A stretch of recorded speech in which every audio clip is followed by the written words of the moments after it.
میں نے عرض کیا کیا اس کے سبب آپ کو اجر دوہرا ملے گا؟ آپ صلی اللہ علیہ وآلہ وسلم نے فرمایا کہ یہی بات ہے۔ جس مسلمان کو کانٹا چبھنے کی یا اس سے زیادہ کوئی تکلیف پہنچتی ہے تو اللہ تعالیٰ اس کے ذریعے اس کے گناہوں کو اس طرح دور کر دیتا ہے جس طرح درختوں سے پتے جھڑتے ہیں۔ ایک اور روایت میں حضرت عائشہ رضی اللہ تعالیٰ عنہ کا یہ ارشاد منقول ہے، میں نے کسی آدمی کو آپ صلی اللہ علیہ وآلہ وسلم سے زیادہ درد میں مبتلا نہیں دیکھا۔ اس لیے نبی پاک صلی اللہ علیہ وآلہ وسلم پر موت کی شدت زیادہ تھی کہ آپ اس زہر کی تکلیف بھی محسوس کرنے لگے تھے جس کو کھانے سے ایک صحابی کی موقع پر ہی وفات ہو گئی تھی۔ بے شک ہر ذی روح کو موت کا ذائقہ چکھنا ہے۔ قتیبہ بن سعید نے بیان کیا، کہا ہم سے سفیان بن عینہ نے بیان کیا، ان سے سلمان احوال نے، ان سے سعید بن جبیر نے بیان کیا کہ ابن عباس رضی اللہ تعالیٰ عنہ نے جمعرات کے دن کا ذکر کیا اور فرمایا، معلوم بھی ہے جمعرات کے دن کیا ہوا تھا؟ رسول اللہ صلی اللہ علیہ وآلہ وسلم کے مرض میں تیزی پیدا ہوئی تھی۔ 5 روز قبل جمعرات کو حضرت عباس رضی اللہ تعالیٰ عنہ اور حضرت علی رضی اللہ تعالیٰ عنہ کے سہارے مسجد میں تشریف لائے اور نماز ظہر پڑھائی اور ایک بلیغ خطبہ ارشاد فرمایا جو حیات مبارکہ کا آخری خطبہ تھا، جس میں بہت ساری نصیحتیں فرمائیں۔ آخر میں فرمانے لگے، میں نے ہر اس شخص کے احسان کا بدلہ ادا کر دیا جس نے مجھ پر کسی بھی انداز میں احسان کیا تھا، مگر ابو بکر صدیق رضی اللہ تعالیٰ عنہ کے احسانات کا بدلہ قیامت کے دن اللہ ہی عطا فرمائیں گے۔ اور فرمایا، جتنے دروازے صحن مسجد میں کھلتے ہیں صرف ابو بکر کا دروازہ کھلا رہنے دیا جائے، باقی سب دروازے بند کر دیے جائیں۔ پھر فرمایا، یہود و نصارہ پر اللہ کی لعنت ہو جنہوں نے پیغمبروں کی قبروں کو سجدہ گاہ بنایا اور بارگاہ خداوندی میں ہاتھ اٹھا اٹھا کر التجا فرمائی، اے اللہ میری قبر کی حفاظت آپ کے ذمے ہے، میری قبر کو سجدہ گاہ بننے سے محفوظ رکھنا۔ پھر مہاجرین اور انسان کے فضائل بیان کیے، پھر پوری امت کو ان کے ساتھ خیر خواہی اور حسن سلوک کی تاکید کی۔ آخری الفاظ یہ فرمائے، میرے صحابہ میں تم میں سے پہلے جا رہا ہوں، میرا تمہارا وعدہ حوض کوثر پر ملنے کا ہو چکا ہے، وقت دور نہیں کہ تم سب مجھے وہاں ملو گے۔ پھر مجلس برخاست ہو گئی، وہاں حجرہ نور میں تشریف لے آئے، عصر کی نماز اور مغرب کی نماز کے لیے مسجد نبوی میں تشریف لے آئے۔ عشاء کی نماز کے وقت طبیعت میں نقاہت اور کمزوری حد سے زیادہ بڑھ گئی اور مسجد نہ جا سکے۔ ناظرین کرام، یہ رحلت سے 4 دن پہلے کی بات ہے۔ جب مرض نے شدت اختیار کی تو آپ صلی اللہ علیہ وآلہ وسلم نے فرمایا، لاؤ تمہیں کچھ لکھ دوں تاکہ میرے بعد تم گمراہ نہ ہو جاؤ۔ بعض نے کہا، آپ صلی اللہ علیہ وآلہ وسلم پر شدت درد غالب ہے، قرآن ہمارے پاس موجود ہے، ہم کو کافی ہے۔ اس روز آپ صلی اللہ علیہ وآلہ وسلم نے 3 وصیتیں فرمائیں۔ یہود کو عرب سے نکال دیا جائے، وفود کی عزت ہمیشہ اسی طرح کی جائے جیسے میں کرتا رہا ہوں، قرآن مجید کو ہر کام میں معمول بنایا جائے، بعض روایات کے مطابق کتاب اللہ اور سنت پر تمسک کا حکم فرمایا۔ آج مغرب تک جملہ نمازیں حضور صلی اللہ علیہ وآلہ وسلم نے خود پڑھائی تھی، مگر عشاء میں نہ جا سکے، اور حضرت ابو بکر صدیق رضی اللہ تعالیٰ عنہ کو فرمایا کہ وہ نماز پڑھائیں، جس کے تحت حضرت ابو بکر صدیق رضی اللہ تعالیٰ عنہ نے حیات نبوی میں 70 نمازوں کی امامت فرمائی۔ ایک روایت میں آتا ہے کہ ہفتہ یا اتوار کا دن تھا، سیدنا ابو بکر رضی اللہ تعالیٰ عنہ کی امامت میں نماز ظہر کی جماعت کھڑی ہو چکی تھی۔ بخاری اور مسلم شریف میں یہ واقعہ موجود ہے کہ نبی صلی اللہ علیہ وآلہ وسلم اپنے چچا سیدنا عباس رضی اللہ تعالیٰ عنہ اور اپنے چچیرے بھائی اور داماد سیدنا علی رضی اللہ تعالیٰ عنہ کے کندھوں کا سہارا لیے مسجد میں تشریف لے آئے۔ حضرت صدیق اکبر رضی اللہ تعالیٰ عنہ پیچھے ہٹنے لگے۔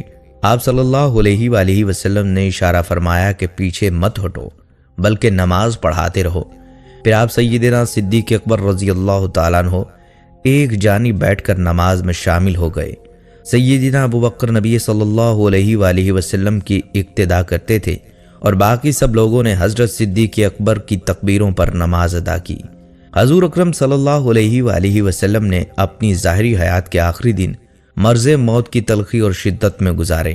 وفات ظاہری سے 3 روز قبل جبکہ حضور صلی اللہ علیہ وآلہ وسلم ام المومنین حضرت میمونہ رضی اللہ تعالیٰ عنہ کے گھر تشریف فرما تھے۔ ارشاد فرمایا، میری بیویوں کو جمع کرو۔ تمام ازواج مطہرات جمع ہو گئیں۔ آپ صلی اللہ علیہ وآلہ وسلم نے دریافت فرمایا، کیا تم سب مجھے اجازت دیتی ہو کہ بیماری کے دن میں عائشہ رضی اللہ تعالیٰ عنہ کے ہاں گزار لوں؟ سب نے کہا، اے اللہ کے رسول، آپ صلی اللہ علیہ وآلہ وسلم کو اجازت ہے۔ پھر اٹھنا چاہا لیکن اٹھ نہ پائے تو حضرت علی ابن طالب اور حضرت فضل بن عباس رضی اللہ تعالیٰ عنہ آگے بڑھے اور آپ صلی اللہ علیہ وآلہ وسلم کو سہارے سے اٹھا کر سیدہ میمونہ رضی اللہ تعالیٰ عنہ کے حجرے سے سیدہ عائشہ رضی اللہ تعالیٰ عنہ کے حجرے کی طرف لے جانے لگے۔ اس وقت صحابہ کرام رضی اللہ تعالیٰ عنہم نے آپ صلی اللہ علیہ وآلہ وسلم کو اس بیماری اور کمزوری کے حال میں پہلی بار دیکھا تو گھبرا گئے اور ایک دوسرے سے پوچھنے لگے، آپ صلی اللہ علیہ وآلہ وسلم کو کیا ہو گیا؟ چنانچہ صحابہ کرام مسجد میں جمع ہونا شروع ہو گئے اور مسجد شریف میں ایک رش لگ گیا۔ حضرت صلی اللہ علیہ وآلہ وسلم کا پسینہ شدت سے بہہ رہا تھا۔ حضرت عائشہ رضی اللہ تعالیٰ عنہ فرماتی ہیں کہ میں نے اپنی زندگی میں کسی کا اتنا پسینہ بہتے نہیں دیکھا، اور فرماتی ہیں میں آپ صلی اللہ علیہ وآلہ وسلم کے دست مبارک کو پکڑتی اور اسی کو چہرہ اقدس پر پھیرتی، کیونکہ نبی صلی اللہ علیہ وآلہ وسلم کا ہاتھ میرے ہاتھ سے کہیں زیادہ محترم اور پاکیزہ تھا۔ مزید فرماتی ہیں کہ آپ صلی اللہ علیہ وآلہ وسلم سے بس یہی ورد سنائی دے رہا تھا، لا الہ الا اللہ۔ پھر آپ صلی اللہ علیہ وآلہ وسلم نے دریافت فرمایا، یہ آوازیں کیسی ہیں؟ عرض کیا، اے اللہ کے رسول صلی اللہ علیہ وآلہ وسلم، یہ لوگ آپ کی حالت سے خوف زدہ ہیں۔ ارشاد فرمایا، مجھے ان کے پاس لے چلو۔ پھر اٹھنے کا ارادہ فرمایا لیکن اٹھ نہ سکے تو آپ صلی اللہ علیہ وآلہ وسلم پر 7 مشکیزیں پانی کے بہائے گئے۔ تب کہیں جا کر کچھ آفاقہ ہوا تو سہارے سے اٹھا کر ممبر پر لایا گیا۔ یہ رسول اللہ صلی اللہ علیہ وآلہ وسلم کا آخری خطبہ تھا۔ آپ علیہ السلام کے آخری کلمات تھے۔ فرمایا، اے لوگو، شاید تمہیں میری موت کا خوف ہے۔ سب نے کہا، جی ہاں اے اللہ کے رسول صلی اللہ علیہ وآلہ وسلم۔ ارشاد فرمایا، اے لوگو، تم سے میری ملاقات کی جگہ دنیا نہیں، تم سے میری ملاقات کی جگہ حوض کوثر ہے۔ خدا کی قسم، گویا کہ میں یہیں سے حوض کوثر دیکھ رہا ہوں۔ اے لوگو، مجھے تم پر تنگ دستی کا خوف نہیں، بلکہ مجھے تم پر دنیا کی فراوانی کا خوف ہے کہ تم اس معاملے میں ایک دوسرے سے مقابلے میں لگ جاؤ، جیسا کہ تم سے پہلے پچھلی امتوں والے لوگ لگ گئے تھے، اور یہ دنیا تمہیں ہلاک کر دے گی۔ اللہ ہم سب کا حامی و ناصر ہو، آمین۔ پھر مزید ارشاد فرمایا، اے لوگو، نماز کے معاملے میں اللہ سے ڈرو، اللہ سے ڈرو۔ نماز کے معاملے میں اللہ سے ڈرو، اللہ سے ڈرو، یعنی عہد کرو کہ نماز کی پابندی کرو گے، اور یہی بات بار بار دہراتے رہے۔ پھر فرمایا، اے لوگو، عورتوں کے معاملے میں اللہ سے ڈرو، عورتوں کے معاملے میں اللہ سے ڈرو، میں تمہیں عورتوں سے نیک سلوک کی وصیت کرتا ہوں۔ مزید فرمایا، اے لوگو، ایک بندے کو اللہ نے اختیار دیا کہ دنیا کو چن لے یا اسے چن لے جو اللہ کے پاس ہے، تو اس نے اسے پسند کیا جو اللہ کے پاس ہے۔ اس جملے سے حضور صلی اللہ علیہ وآلہ وسلم کا مقصد کوئی نہ سمجھا، حالانکہ ان کی اپنی ذات مراد تھی، جبکہ حضرت ابوبکر صدیق رضی اللہ تعالیٰ عنہ وہ تنہا شخص تھے جو اس جملے کو سمجھے اور زاروں قطار رونے لگے اور بلند آواز سے گریہ کرتے ہوئے اٹھ کھڑے ہوئے، فرمانے لگے، ہمارے باپ دادا آپ صلی اللہ علیہ وآلہ وسلم پر قربان، ہماری مائیں آپ پر قربان، ہمارے بچے آپ پر قربان، ہمارے مال و دولت آپ صلی اللہ علیہ وآلہ وسلم پر قربان۔ روتے جاتے ہیں اور یہی الفاظ کہتے جاتے ہیں۔ صحابہ کرام رضی اللہ تعالیٰ عنہم حضرت ابوبکر صدیق کی طرف دیکھنے لگے کہ انہوں نے آپ صلی اللہ علیہ وآلہ وسلم کی بات کیسے قطع کر دی۔ اس پر نبی اکرم صلی اللہ علیہ وآلہ وسلم نے حضرت ابوبکر صدیق رضی اللہ تعالیٰ عنہ کا دفاع ان الفاظ میں کیا، اے لوگو، ابوبکر کو چھوڑو کہ تم میں سے ایسا کوئی نہیں جس نے ہمارے ساتھ کوئی بھلائی کی ہو اور ہم نے اس کا بدلہ نہ دے دیا ہو، سوائے ابوبکر کے کہ اس کا بدلہ نہیں دے سکا، اس کا بدلہ میں نے اللہ پر چھوڑ دیا ہے۔ مسجد نبوی میں کھلنے والے تمام دروازے بند کر دیے جائیں سوائے ابوبکر کے دروازے کے جو کبھی بند نہ ہوگا۔ آپ صلی اللہ علیہ وآلہ وسلم نے فرمایا، یہ ابوبکر صدیق رضی اللہ تعالیٰ عنہ ہی ہیں جن کی دوستی اور رفاقت کا حق آپ ادا نہیں کر پائے۔ آخر میں آپ اپنی وفات سے قبل مسلمانوں کے لیے آخری دعا کے طور پر ارشاد فرماتے ہیں، اللہ تمہیں ٹھکانہ دے، تمہاری حفاظت کرے، تمہاری مدد کرے، تمہاری تائید کرے۔ اور آخری بات جو منبر سے اترنے سے پہلے امت کو مخاطب کر کے ارشاد فرمائی وہ یہ کہ اے لوگو، قیامت تک آنے والے میرے ایک امتی کو میرا سلام پہنچا دینا۔ پھر نبی صلی اللہ علیہ وآلہ وسلم کو دوبارہ سہارے سے اٹھا کر گھر لے جایا گیا۔ اسی اثناء میں حضرت عبد الرحمن بن ابی بکر رضی اللہ تعالیٰ عنہ خدمت اقدس میں حاضر ہوئے اور ان کے ہاتھ میں مسواک تھی۔ نبی اکرم صلی اللہ علیہ وآلہ وسلم مسواک کو دیکھنے لگے لیکن شدت مرض کی وجہ سے طلب نہ کر پائے۔ چنانچہ سیدہ عائشہ رضی اللہ تعالیٰ عنہ حضور اکرم صلی اللہ علیہ وآلہ وسلم کو دیکھتے ہی سمجھ گئیں اور انہوں نے حضرت عبد الرحمن رضی اللہ تعالیٰ عنہ سے مسواک لے کر نبی اکرم صلی اللہ علیہ وآلہ وسلم کے دہن مبارک میں رکھ دی، لیکن حضور صلی اللہ علیہ وآلہ وسلم اسے استعمال نہ کر پائے تو سیدہ عائشہ رضی اللہ تعالیٰ عنہ نے حضور نبی اکرم صلی اللہ علیہ وآلہ وسلم سے مسواک لے کر اپنے منہ سے نرم کی اور پھر حضور صلی اللہ علیہ وآلہ وسلم کو لوٹا دی تاکہ دہن مبارک اس سے تر رہے۔ فرماتی ہیں آخری چیز جو نبی صلی اللہ علیہ وآلہ وسلم کے پیٹ میں گئی وہ میرا لعاب تھا، اور یہ اللہ تبارک و تعالیٰ کا مجھ پر فضل ہی تھا کہ اس نے وصال سے قبل میرا اور نبی کریم صلی اللہ علیہ وآلہ وسلم کا لعاب دہن یکجا کر دیا۔ رحلت سے صرف ایک دن پہلے اتوار کے دن آپ نے اپنے تمام غلام آزاد فرما دیے، جن کی تعداد 40 اور بعض روایات کے مطابق 63 تھی۔ گھر میں نقد صرف 7 دینار موجود تھے، وہ غربا اور مساکین میں تقسیم کر دیے اور آلات حرب مسلمانوں کو ہبہ فرمائے۔ سرور عالم صلی اللہ علیہ وآلہ وسلم کے گھر کی حالت یہ تھی کہ اس دن کی شام کو سیدہ عائشہ رضی اللہ تعالیٰ عنہ نے چراغ کے لیے تیل پڑوسن سے عاریتاً منگوایا، اور بخاری شریف میں مذکور ہے کہ خود نبی صلی اللہ علیہ وآلہ وسلم کی زیرہ وفات کے وقت بھی ایک یہودی کے پاس گروی پڑی تھی جس کے عوض گھر والوں کے لیے 30 ساعت جو لیے تھے۔ رات گزر گئی، 12 ربیع الاول بروز پیر نماز فجر کا وقت آیا۔ مسجد نبوی میں سیدنا صدیق اکبر رضی اللہ تعالیٰ عنہ کی امامت میں جماعت کھڑی ہو گئی۔ نبی صلی اللہ علیہ وآلہ وسلم نے وہ پردہ اٹھایا جو حضرت عائشہ صدیقہ رضی اللہ تعالیٰ عنہ کے حجرہ اور مسجد میں فاصل تھا۔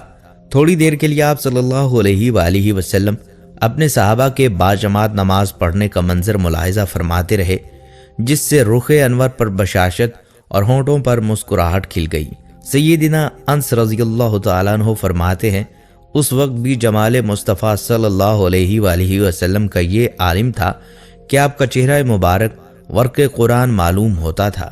آپ صلی اللہ علیہ وآلہ وسلم کے چہرہ انور کو ورق قرآن قرار دینا کس قدر تعجب انگیز اور پاکیزہ و مقدس تشبیہ ہے۔ ورق قرآن پر تلائی کا کام ہوتا ہے۔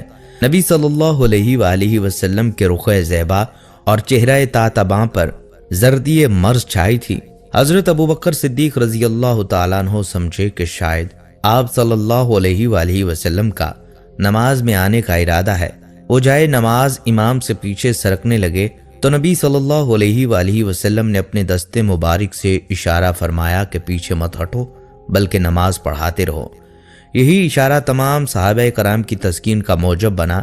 پھر تھوڑی دیر کے بعد آپ صلی اللہ علیہ وآلہ وسلم نے پردہ گرا دیا اور یہ نماز بھی حضرت ابوبکر صدیق رضی اللہ تعالیٰ عنہ نے مکمل فرمائی۔ اس کے بعد رسول رحمت پر کسی دوسری نماز کا وقت نہیں آیا۔ دوستو، صحیح بخاری اور مسلم شریف میں سیدہ عائشہ صدیقہ رضی اللہ تعالیٰ عنہ سے مروی ہے کہ جب دن چڑھا تو نبی صلی اللہ علیہ وآلہ وسلم نے اپنی پیاری بیٹی سیدہ فاطمہ الزہرا رضی اللہ تعالیٰ عنہ کو بلایا۔ پھر آپ صلی اللہ علیہ وآلہ وسلم کی بیٹی فاطمہ تشریف لائیں اور آتے ہی رو پڑیں کہ نبی کریم صلی اللہ علیہ وآلہ وسلم اٹھ نہ سکے، کیونکہ نبی صلی اللہ علیہ وآلہ وسلم کا معمول تھا کہ جب بھی فاطمہ رضی اللہ تعالیٰ عنہ تشریف لائیں آپ صلی اللہ علیہ وآلہ وسلم ان کے ماتھے پر بوسہ دیتے تھے۔ حضور صلی اللہ علیہ وآلہ وسلم نے فرمایا، اے فاطمہ قریب آ جاؤ۔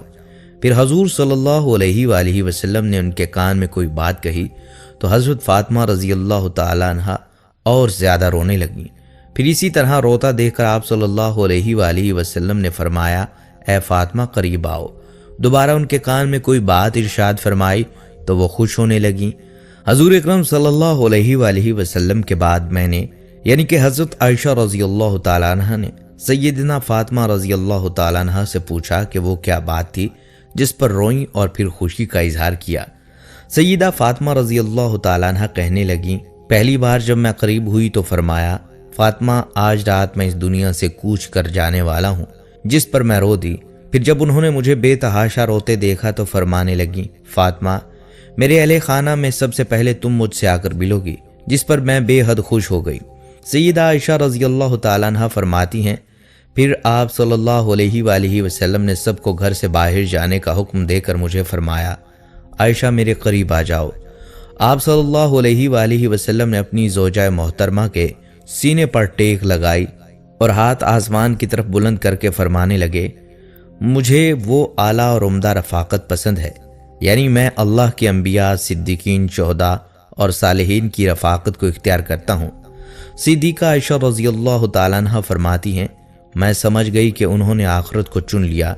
ایک روایت میں آتا ہے جعفر بن محمد اپنے والد سے روایت کرتے ہیں کہ قریش میں سے ایک آدمی ان کے والد علی بن حسین کے پاس آیا اور ان سے کہا کیا میں تمہیں رسول اللہ صلی اللہ علیہ وآلہ وسلم کی حدیث نہ سناؤں؟ انہوں نے فرمایا ہاں، ابو القاسم محمد صلی اللہ علیہ وآلہ وسلم کی حدیث ہمیں سناؤ۔ اس آدمی نے کہا جب رسول اللہ صلی اللہ علیہ وآلہ وسلم بیمار ہوئے تو جبرائیل ان کے پاس آئے اور انہوں نے کہا محمد صلی اللہ علیہ وآلہ وسلم اللہ نے آپ کی تکریم اور تعظیم کی خاطر مجھے آپ صلی اللہ علیہ وآلہ وسلم کی طرف بھیجا ہے۔ وہ آپ صلی اللہ علیہ وآلہ وسلم کے لیے خاص ہیں۔ وہ آپ سے اس چیز کے متعلق دریافت کرتا ہے جس کے متعلق وہ آپ صلی اللہ علیہ وآلہ وسلم سے بہتر جانتا ہے۔ وہ فرماتا ہے آپ اپنے آپ کو کیسا محسوس کرتے ہیں؟ آپ صلی اللہ علیہ وآلہ وسلم نے فرمایا جبرائیل میں اپنے آپ کو مغموم پاتا ہوں، اور جبرائیل میں اپنے آپ کو کرب میں محسوس کرتا ہوں۔ پھر وہ دوسرے روز آئے تو انہوں نے آپ سے یہی سوال کیا۔ رسول اللہ صلی اللہ علیہ وآلہ وسلم نے وہی جواب دیا جو آپ صلی اللہ علیہ وآلہ وسلم نے پہلے روز دیا تھا۔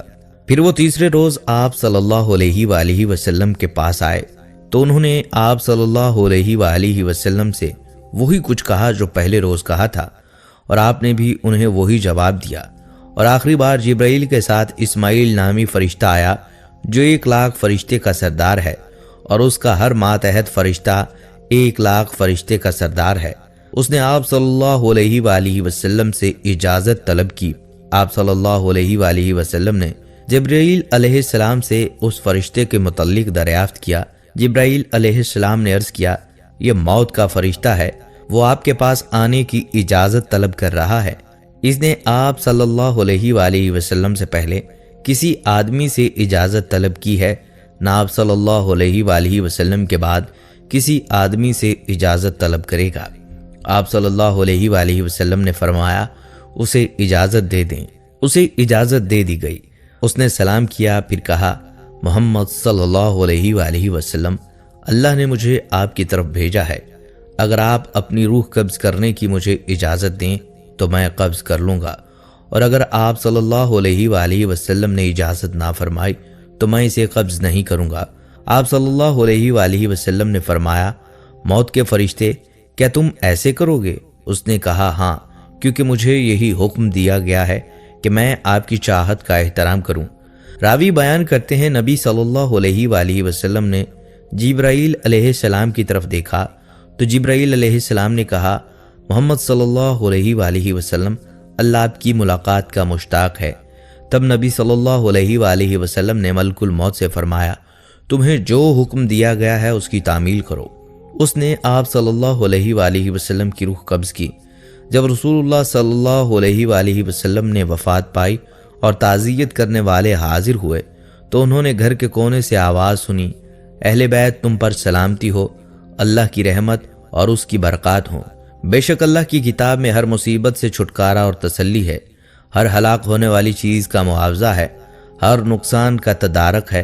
اللہ کی توفیق کے ساتھ اللہ سے ڈرو، صرف اس سے امید وابستہ کرو۔ خسارے والا شخص وہ ہے جو ثواب سے محروم ہو گیا۔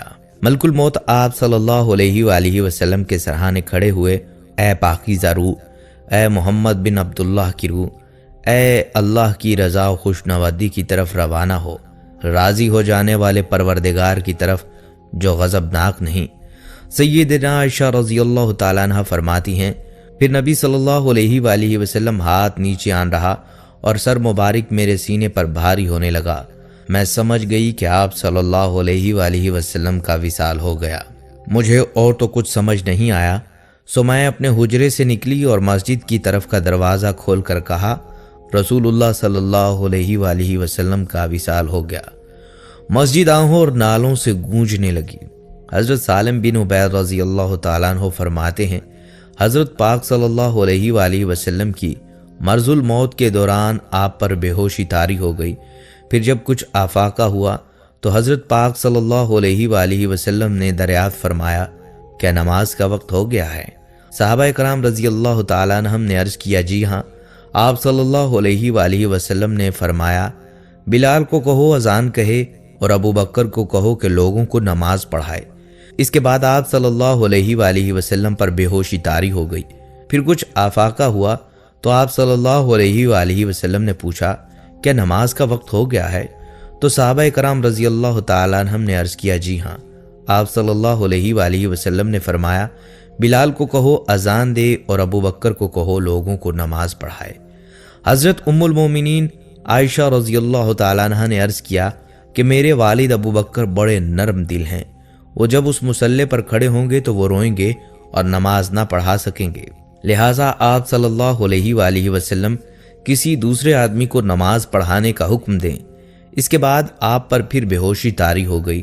جب کچھ آفاقہ ہوا تو فرمایا، بلال کو کہو اذان دیں اور ابو بکر کو کہو کہ لوگوں کو نماز پڑھائیں۔ نیز آپ صلی اللہ علیہ وآلہ وسلم نے یہ بھی فرمایا کہ تم تو حضرت یوسف علیہ السلام کی عورتوں کی طرح ہو۔ حضرت بلال رضی اللہ تعالیٰ عنہ نے اذان دی اور حضرت ابو بکر صدیق رضی اللہ تعالیٰ عنہ نے لوگوں کو نماز پڑھائی۔ پھر جب آپ صلی اللہ علیہ وآلہ وسلم نے ہلکا پن محسوس کیا تو فرمایا، مجھے سہارا دے کر کوئی مسجد تک لے جانے والا ہے۔